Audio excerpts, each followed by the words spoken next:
சாக்ரிஃபைஸ்ன்றது ரொம்ப பியூட்டிஃபுல்லான விஷயம், ரொம்ப காட்லி விஷயம்.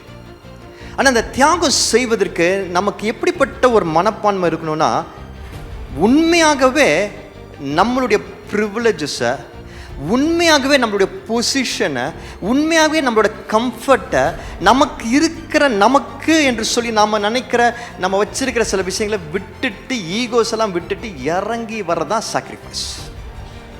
அந்த மனப்பான்மை நமக்கு இருக்கணும்.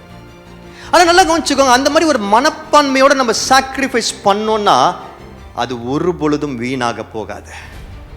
கர்த்தர் அது மூலமாக பல ஆசீர்வாதங்களை தான் உருவாக்குவாரே தவிர அவர் அதை நமக்கு ஒரு சாபமாக மாற்றவே மாட்டார்.